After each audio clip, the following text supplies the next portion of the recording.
Le dernier quart d'heure de Smart Bourse. Chaque soir, c'est le quart d'heure thématique. Une fois par mois, nous parlons finance solidaire avec Frédéric Villot, qui est à mes côtés en plateau, le fondateur de Mediatico et directeur de Mediatico, bien sûr, mediatico.fr, le média de l'économie à impact. Bonsoir Frédéric. Bonsoir Grégoire Favet, bonsoir à tous. Bon, sujet inépuisable autour de l'emblématique Total Énergie. Ce sera le rendez-vous parmi la saison des assemblées générales annuelles des actionnaires qui se déroule en ce moment. Celle de Total est attendue le 25 mai. Donc on reparle de Total, de la gouvernance, du climat et du cas Total. Et du cas Total Énergie. Oui, parce que alors j'étais venu vous en parler fin février. Rappelez-vous, début de la guerre en Ukraine, le 24 février. On peut garder cette date en mémoire, parce que contrairement à d'autres pétroliers comme BP, qui avaient décidé immédiatement de quitter la Russie, Total Énergie, lui, il a essayé de rester le plus longtemps possible, malgré la guerre en Ukraine, pour continuer ses activités. Alors la finance responsable s'en était émue, bien sûr, les ONG aussi. Même JP Morgan Chase avait décidé d'exclure les obligations russes de ses index ESG, environnement, social, gouvernance. Et puis fin mars, Total a fini par dire qu'il gelait ses activités en Russie, sans quitter la Russie pour autant non plus. Il prépare ses arrières pour le jour où ça ira mieux. Et puis là, Total Énergie redevient la cible des investisseurs responsables, et en particulier du Forum pour l'investissement responsable, qui réunit toute la communauté de l'investissement responsable en France, pour une question de gouvernance. On va, avoir l'Assemblée Générale de Total le 25 mai, et en conseil d'administration, il y a 15 jours, qu'a décidé Total Énergie ? Il a décidé de rejeter une résolution externe d'actionnaires qui portait sur la stratégie climat de Total, et ce rejet va empêcher l'ensemble des actionnaires de se prononcer sur cette stratégie climat lors de l'Assemblée Générale. C'est donc un refus de démocratie actionnariale. Qui était une résolution non contraignante, uniquement consultative, c'est ça, je crois. Consultative, oui, bien sûr. Oui. Non contraignante, mais effectivement, l'idée, c'est de demander à de jauger un peu. Non, bien sûr.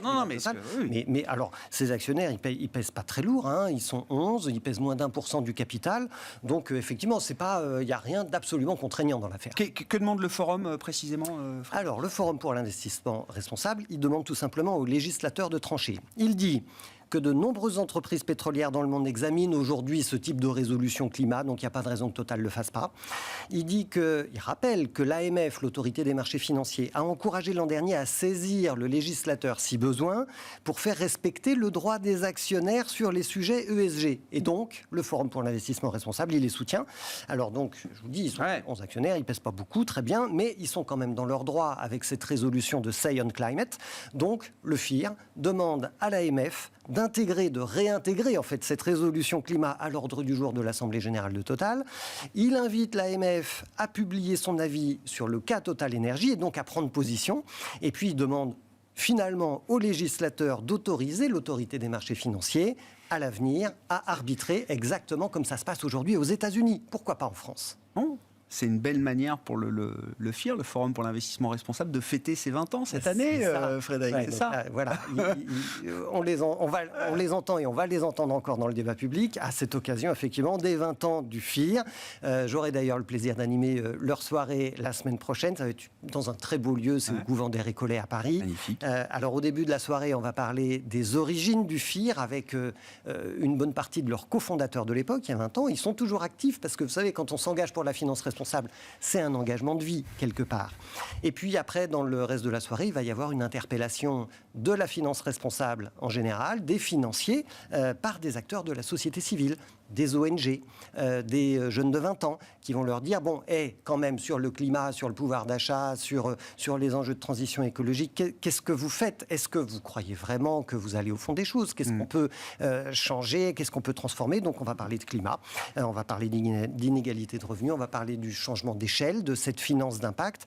On va parler aussi, bien sûr, du label ISR, parce que sera présente Michèle Papalardo, qui est la présidente du comité du label ISR en ce moment. Et puis, pour finir, le FIR va présenter ses propositions dans un livre blanc.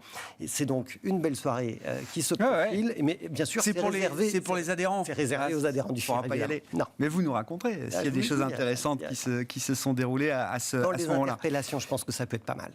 On aura Cécile Duflot, on aura le président de la Fondation Abbé Pierre. Il y a 2 jeunes qui sont engagés pour la transition écologique dans ce collectif de jeunes très engagés en ce moment. Donc, belle confrontation relation avec le monde de la finance. Absolument. Juste pour revenir sur Total, donc le FIR, Forum pour l'investissement responsable, donc, qui fête ses 20 ans, est en première ligne, mais il a des soutiens, hein, et on retrouve évidemment Rift et sa plateforme Lita, dont on parle régulièrement avec vous, Frédéric. Mais c'est même pas sur le même sujet. Donc c'est intéressant, c'est-à-dire que oui, le FIR a des soutiens, mais sur des sujets qu'on arrive à croiser. En fait, chacun trouve des raisons de ne pas être d'accord avec la stratégie de Total. Rift, je le rappelle, c'est donc une application mobile qui a été lancée par la plateforme Lita.co, qui fait du financement citoyen participatif sur Internet. Et Rift permet à tous les citoyens de tracer et de savoir ce qu'il y a dans leurs produits d'épargne. Donc est-ce que l'argent qu'il y a sur mon livret de développement durable, est-ce qu'il finance vraiment le développement durable ? Est-ce que l'argent que j'ai sur mon compte... non, mais oui, je sais, on a déjà parlé de ça. 20%, voilà, on en a déjà parlé. Est-ce que mon contrat d'assurance vie solidaire va vraiment financer l'économie sociale et solidaire ? Même question, récurrente évidemment. Donc Rift, il ausculte nos placements financiers. Et ce qu'il nous dit aujourd'hui, c'est que 15 à 20% des produits d'épargne en France financent les activités de Total. Donc là, on se dit, OK, il y a un sujet. À quelques jours de l'Assemblée générale de Total, il tire la sonnette d'alarme sur un projet en particulier, c'est celui du pipeline EACOP, que Total va construire en Afrique. Et Rift nous dit aujourd'hui que c'est une véritable bombe climatique. Ah oui, d'accord. Donc on n'est plus du tout sur le sujet Russie, Ukraine. Plus l'Ukraine, c'est plus la gouvernance. C'est vraiment ce projet de pipeline, un projet industriel au cœur de l'activité de Total, un oléoduc entre l'Ouganda et la Tanzanie. Donc on est dans l'est de l'Afrique. C'est le plus grand oléoduc chauffé au monde qui va être construit sur une longueur de 1500 km. Je rappelle juste que le rapport du GIEC nous dit qu'on a à peine 3 ans pour inverser la courbe du réchauffement climatique et se protéger encore un petit peu. C'est pas du tout la trajectoire que prend Total. Et ce projet EACOP, en fait, c'est un projet qui va générer 34 millions de tonnes de CO2 par an, qui va exproprier 86 000 personnes pour forer 400 puits d'extraction, dont un tiers, 130 à peu près, à 130 puits, vont être forés dans le plus grand et le plus vieux parc naturel d'Afrique. Alors, comme la plupart des banques françaises et européennes d'ailleurs sont actionnaires de Total Energy, et comme nous finançons presque tous Total Energy avec nos produits d'épargne, eh bien ce que dit Rift, c'est qu'il faut mobiliser les citoyens. Il nous invite à signer la pétition de l'ONG 350.org pour demander aux banques de voter contre le plan climat de Total Energy lors de toujours cette fameuse Assemblée générale du 25 mai.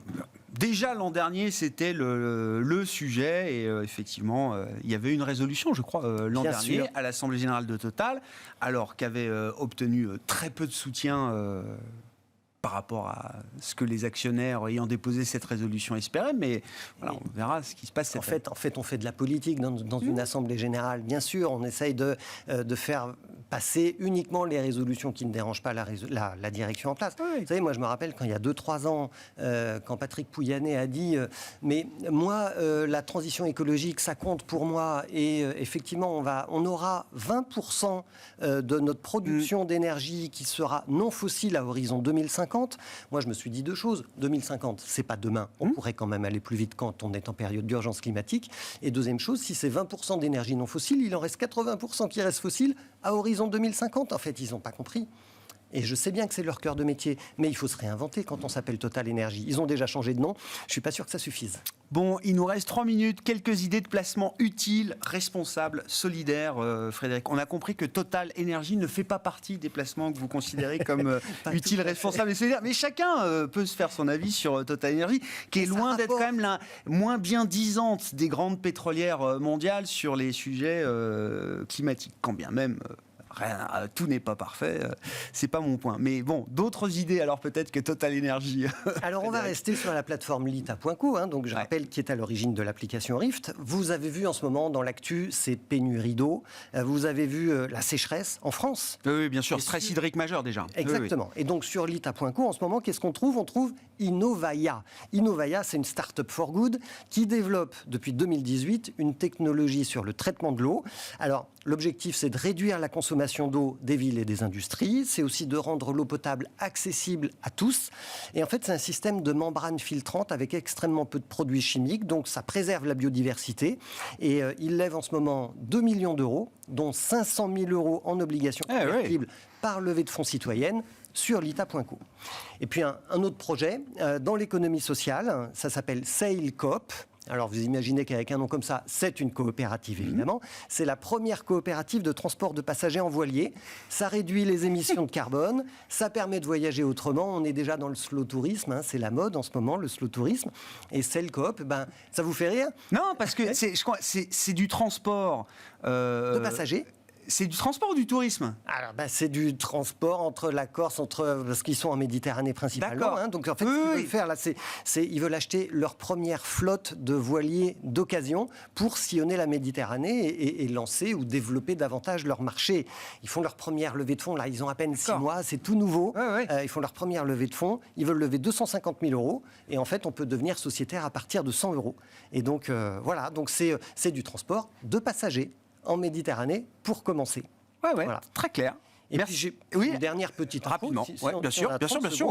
Quand même, signalons que FAIR, l'ancien Finansol, publie en ce moment avec le soutien de la Fondation Massif et de la Fondation Crédit Coopératif le premier guide pratique de l'actionnariat solidaire.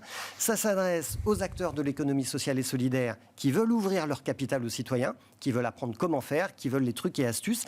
Et on peut télécharger évidemment ce guide sur le site finance-fair.org. Merci beaucoup Frédéric de venir une fois par mois nous parler donc de l'actualité de la finance solidaire et de l'économie à impact au sens large. Vous êtes le fondateur et directeur de Mediatico.fr, le média justement de l'économie sociale, solidaire et de l'économie à impact. Merci. Voilà pour ce quart d'heure thématique ce soir de Smart Bourse. On se retrouve demain en direct à 12h30 pour une nouvelle émission sur Bismart.